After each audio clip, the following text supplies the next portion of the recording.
Welcome back to the Indianapolis Scouting Combine. Pete Bursich rejoins the equation shortly, and I'm Paul Allen. Very happy to hook up with an old friend, former offensive coordinator for the Minnesota Vikings.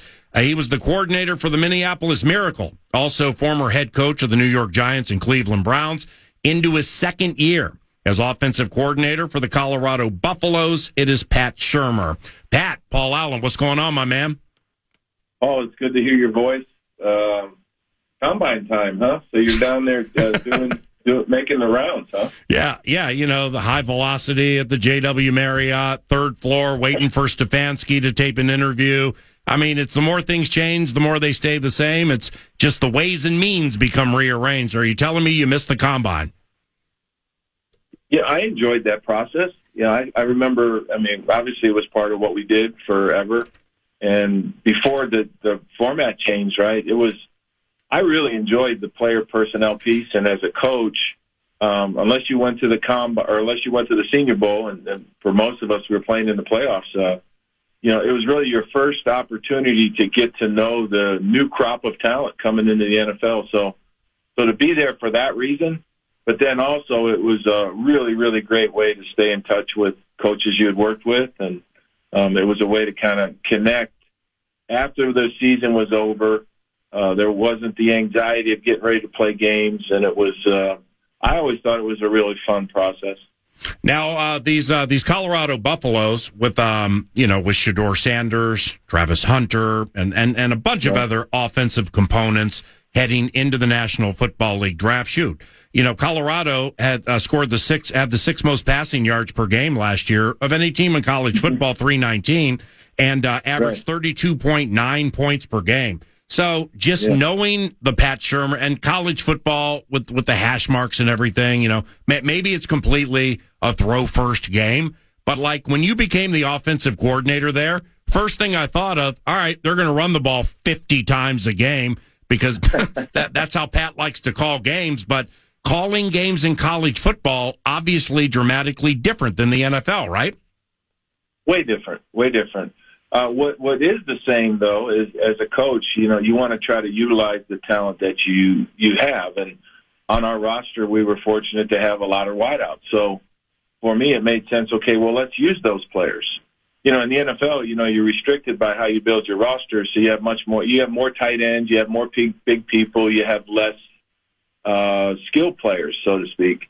And so it's more of a, instead of a 4 wideout game, it's kind of a 3 wideout, 2 tight end type game, and so you call it differently. And I'd like to think that's what a good coach does. Is he uses the talent that he has, and we had an outstanding quarterback too, which the whole world knows about.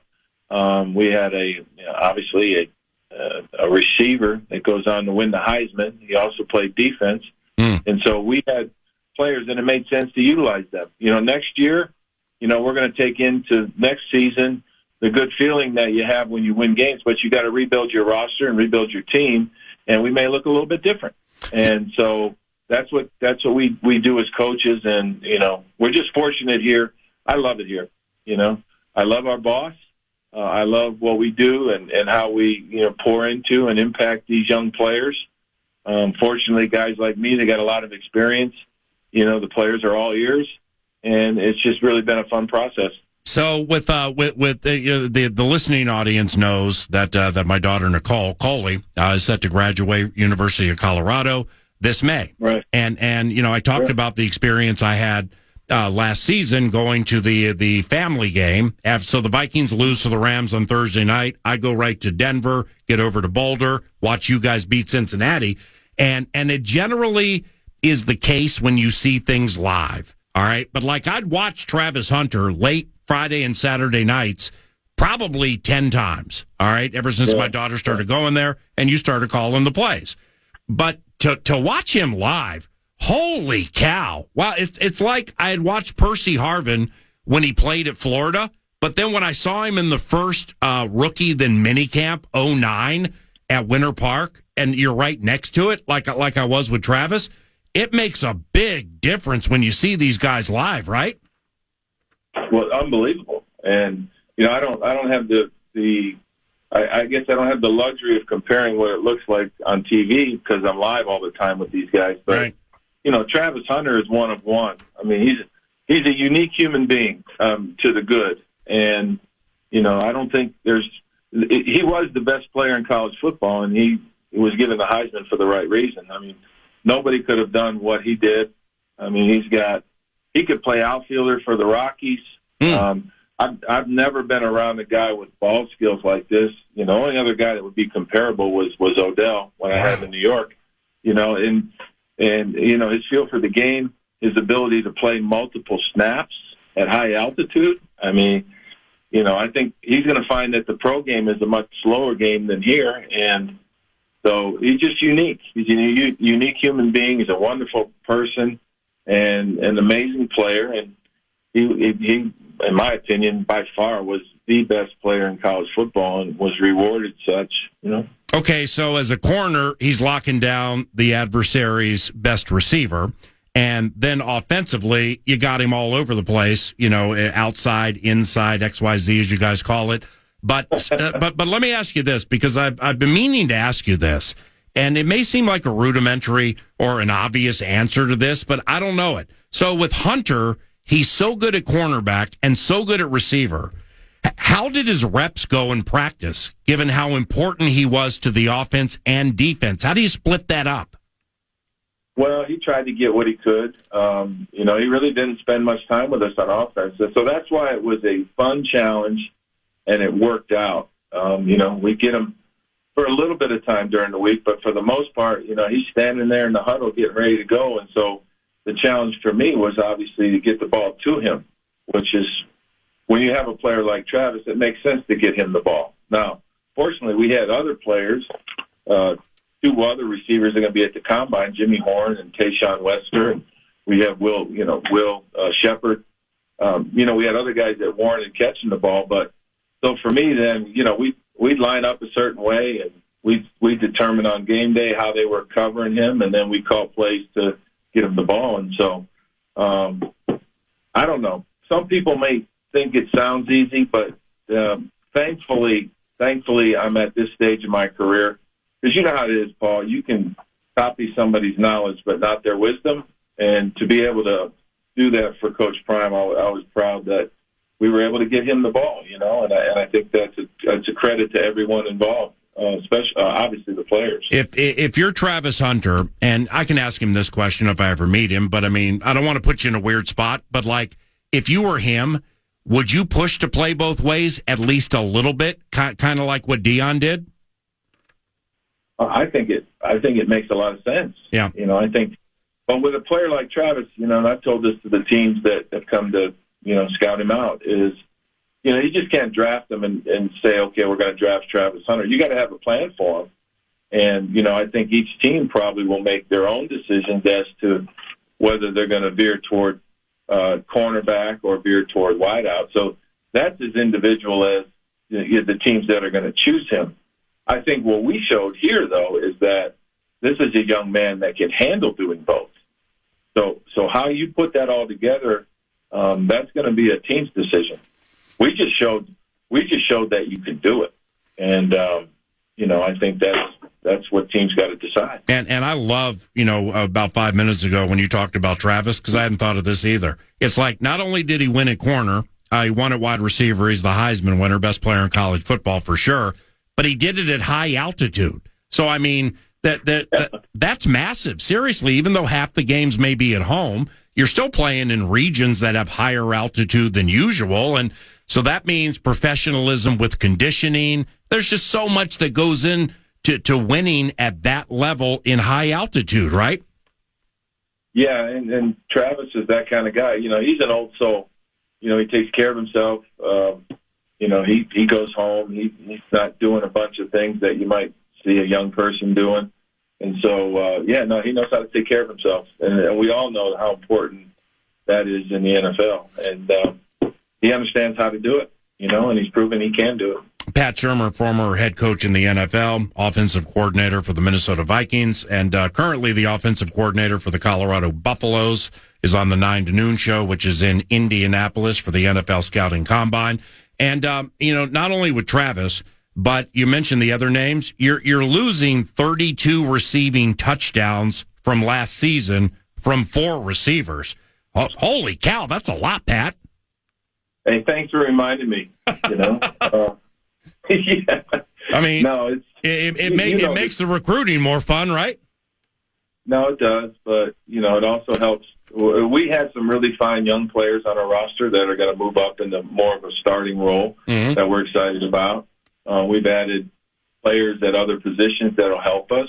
And as I mentioned, each year it's a new challenge, and there's a lot of turnover in college football now. With obviously the portal and NIL. Yep. Not only is there do young men retire, but they leave, so you go get new ones. So, we got to everybody in college football is actually reconstructing their roster because there is so much turnover. And listen, when you're on offense, you're charged with scoring touchdowns, right? You're trying to avoid punting the football, and so the way we did it last year was a certain way, and if we can do it the same way next year, we will. I mean, we feel good about the quarterbacks that we brought in. We've got an amazing freshman that came in, Julian Lewis. And then we also brought in a young man who's got 1 year left from Liberty, Caden Salter, not to mention the guys on the roster. So, and they're progressing well. And then we've added players at other positions. So we're going to do what we have to do against the teams we play to try to get the ball in the end zone. And if it takes a bunch of other guys, making up for those 32 touchdowns, so be it. And that's what we do as coaches, and I think that's the challenge that every team faces. Deion Sanders seems like a very tough player. He just seems like a tough kid. What do you like about him? Well, I think like isn't a strong enough word. I love the young man. I love everything about him. Part of me coming here was to put eyes on him in my first year, and then last year to coordinate for him. And I kind of rolled back on experiences I've had with all the quarterbacks I've worked with in the past, and first of all, believe it or not, I think of him as kind of being a shy kid. There's probably things on social media that may not point to that, but I think that's a little bit out of his comfort zone. I'm still that guy that has about 2 hours of phone time a week, so I don't fuss with that too much. But he's got a big heart. He loves the game, and I think he's got everything you're looking for. Everybody down there at the combine, you're looking for guys with the right measurables, right? Yeah. So he looks the part to play quarterback. He's mobile. He can work from the pocket, right? He stayed healthy. He's played a lot of football. He's been starting, for his father for a very, very long time. So he's a young man with a lot of experience, right? He's had great production, right? He's produced as a quarterback. He's gotten our team in the end zone. He's thrown it in. He's run it in. He loves football, right? That's what you got to find. And then, I think he understands what it means to be a great teammate. And so I think he's got everything you're looking for.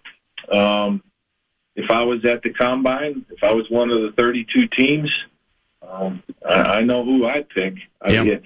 I've been telling the teams that come to check us out. I said, listen, if you don't need a quarterback, take Travis. If you need a quarterback, take Shurmur. Yeah. I mean, I think it's in my brain, it's just pretty much that simple. Yeah, and sadly, with where he's picking, I want to say, so how is Stefanski these days? I haven't talked to him in a little while, but anyway, go ahead. No. I mean, I think I don't know. I guess as you get older, things become clear. Yeah. I don't think maybe. No, I've spoken to Kevin, right, and obviously they. They're going through their process. I really don't know what they're looking to do. Right. But I've talked to Kevin, and he's looking forward to moving forward with the team and getting it ready to play in 25. Pat, with Deion Sanders, what systems do you think would best suit him in the NFL? Like not teams, but like style. Yeah, I don't know that. I think based on what I try to tell the quarterback, I sort of feel like we were and I don't sort of, I know we structured it progression-wise for the quarterback as we're in 10 personnel, obviously, but a West Coast style offense in a no huddle format, and then maybe that was inspired by this mountain air, I guess. I don't know, but that's sort of what we were. When you play in a no huddle, it obviously looks and sounds a little bit different. And so, the challenge for all college quarterbacks is, okay, now you're in the huddle, and they all learn that, and they all obviously can learn it and do learn it. But I think he's a young man that is a quarterback that's mobile. There are sometimes these guys that are, extremely dynamic at running the football that play quarterback. I think Shurmur is he can put the ball where he wants it. He's extremely accurate, makes great decisions, but he also has a good sense of timing. So when things start to break down around him, he can scramble and make yards for you. And I think those off-schedule plays are, obviously what Mahomes is famous for. I think he can do all those things. Marshall Faulk is your running backs coach for Colorado. Holy cow. How did that happen? Yeah, I think Coach Prime and Marshall obviously have a very, very close relationship, I think, from their playing days, obviously. And then I think they were on TV together. So there's a relationship there. I think Marshall talked about wanting to get into coaching. We had a change at running backs. And so he'll be the third gold jacket we're adding to our coaching staff. So, obviously Coach Prime, you got Warren Sapp, and then Marshall. So, yeah, he'll be here. I mean, I think the deal just got done recently, and, we look forward to having him. I think the one thing we do here, we all have different levels of experience in the coaching realm, but from the pro football realm, these young men are all ears, and they can get insight as to what it looks like at the next level. I can't tell you how many times I've sat down for lunch and a player will ask me, "What was it like to coach Michael Vick?" Or tell me what it was like to coach Case Keenum, and tell me what it was like to Donovan McNabb, or you were on the coaching staff with T.O. What made him a special receiver? And so those of us that were fortunate to have this background can pour into the players, and I think, that kind of insight's important, and that's what Marshall's going to bring, along with, his obviously intelligence at playing. He's probably one of the smartest players to ever play running back. And so, he's going to be part of our offensive staff, and I'm going to lean on him to help train up our runners. You sound just a couple left for Pat Shurmur, offensive coordinator for the Colorado Buffaloes, Travis Hunter, Deion Sanders, others coming into the draft, former offensive coordinator here, head coach with the Giants and Browns. You sound so relaxed and at peace right now. I just absolutely love it. That time we met for breakfast, I kind of caught a glimpse of it there in Boulder. But this is your third season with the Buffaloes, second as offensive coordinator. And for Pat, it's his first time coaching in the college ranks in a quarter century, 26 years since offensive line at Stanford. So bands, rabid fans dressed like Ronald McDonald, stadiums with one deck. What's the transition been like? Yeah, I mean, it truly is, though. I mean, the field's the same size. The hash marks make it different, obviously. Yeah. The ball's got half a stripe instead of no stripes. I mean, there's some things that we could say are different about the game. It's still blocking and tackling. There's certain things that work in college ball that, work better, I would say, in pro ball. Yeah. So there's differences to it. I love it. I'm a career coach. I love what we do. My process is the same now as it's always been. I get up at that certain early hour and get here and start drinking coffee and working on football. I just love that, and I've always loved that. And I'm just very, very fortunate to be doing it at such a great place. I mean, I'm looking out the window now at the Flatirons with the snow on it across the stadium. It's an amazing place, and I think you've had a chance to experience it.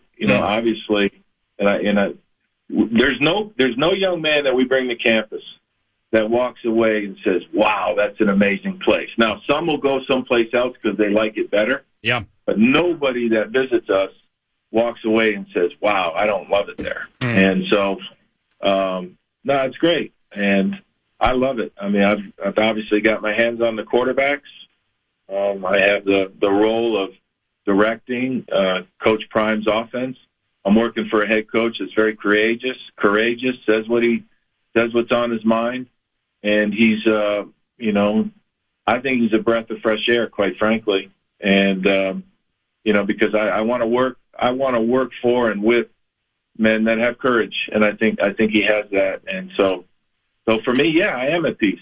Right. And, I love what I'm doing. I actually am starting to get, you have to do something for a couple of years to catch the rhythm of it. So now I'm catching the rhythm of what college ball is about. Yeah. Instead of being at the combine, we go out and recruit. Obviously we're, and it's not the same. Like they talk about the portal and paying players and all that. It's not the same as pro ball. It's similar, right? But when we pay players, there's no contract. In the NFL, when you pay a player, you got them. And they're not going anywhere until you decide you don't want them, right? Here, the players can, leave. So the way we approach it, and I approach it, is, hey, you pour into them, you help them be the best they can be, and if for some reason there's a reason why they want to go, you wish them well, and then you go get another guy. Yeah. So it's different. It's different that way, but I love it. I mean, I love it's such an amazing sport that we coach. If you just think about it, right? You're doing this, we're doing this little thing we're doing, right? And there's probably the coordination for you of maybe 5 people, right, to pull this off. Yeah. Right? And, in college football, right, when you call a play, one side of the, one team you got to coordinate 11 dudes, right? And you just think of the coordination that goes into it and the training and the detail and the fundamentals, and it's just an amazing game, and I've always loved it. And I love the fact that I have an opportunity. I feel 20 years younger, quite frankly. Just doing it and doing it where I'm doing it here at CU. Let me close with this because from the minute Daniel Jones got to the practice squad of the Vikings, I started thinking about you. You were head coach of the Giants when the Giants drafted Daniel Jones. All right. Now, right. Like Sam Darnold, okay, what we saw from Darnold this year, it's clear, that year he had with the Niners, needed it to decompress as a backup and kind of get out of bad situations, come up for air, and then, for the most part, until the last couple, do really, really well. Well, I look at Daniel Jones kind of the same way, with what he went through last year. And holy cow, man, it's like when he got here to TCOPC, I had no idea how big he was. Wow. I mean, broad shoulders, throws the ball quite well, runs like the wind at times. So with Daniel, like when he's healthy and happy and things are flowing sweetly from what you've seen on film or what you saw live, what does Jones do really well? Well, I think when you look at Daniel Jones, right, like just look, you mentioned the Giants, right? So the first year we drafted Saquon, right? And he had over 2,000 yards of offense. He was rookie of the year. He had the same number of touchdowns he had this year, right? 15, I think. Wow. But he had 1,700 yards, or 1,300 yards rushing, and then I threw him the ball for 700. So he had close to the same number of yards as he had this year, the same number of touchdowns. And so when you look back on it, you say, okay, that's what Saquon is, and he went and did it this year on the, and obviously it was a huge piece to what Philadelphia did, right? Yep. But when you look at it, you say, okay, I'm not surprised by what he's done because he's done it once before, right? I watched it happen. Well, then the next year we drafted Daniel Jones, right? And he was coming in, and Eli was getting near the end there, right? And I think in his first year, Daniel Jones played 13 games. Now, unfortunately, we got let go, but, Daniel Jones was very productive. I mean, you'd have to say after his first year, the arrow was up on this young man, right? Right. He had some fumbles in the pocket, but he threw touchdown passes. He was very heroic in his play. He was young, and, you would like to say the arrow was up on him looking forward to year 2. Well, then he was involved in a whole bunch of change there, right? Yeah. And I can't speak to it because I wasn't there. Yep.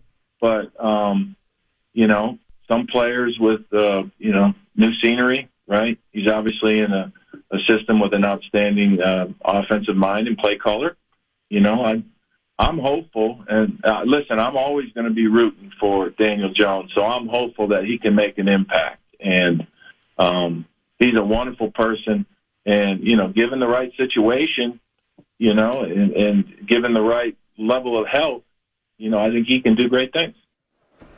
That's Pat Shurmur, former head coach in the National Football League, offensive coordinator for the Minnesota Vikings. He of the Mpls Miracle variety. And we thank Pat greatly for spending that much time with us discussing maybe the most polarizing player in the 2025 NFL Draft, Travis Hunter, a wide receiver and cornerback for the Colorado Buffaloes. And Travis is going to be selected very high. In fact, maybe number 1, maybe number 2, Tennessee or the Cleveland Browns. Who knows? But Deion Sanders also is quite the polarizing quarterback, and Pat was nice enough to share a bunch of stuff about both those players. And we will hear more about Travis Hunter and other draftable players, including some free agency speculation, as the 2025 NFL Combine rolls on for the 9 to noon radio show. In fact, about 10-15 minutes from now, ESPN draft analyst Field Yates will join the show, and an hour and 10 minutes from now, Kevin O'Connell, head coach of the Minnesota Vikings, right around 11 a.m. With Pete Bursich, I'm Paul Allen. This is KFAN's 2025 NFL Combine coverage. Don't leave.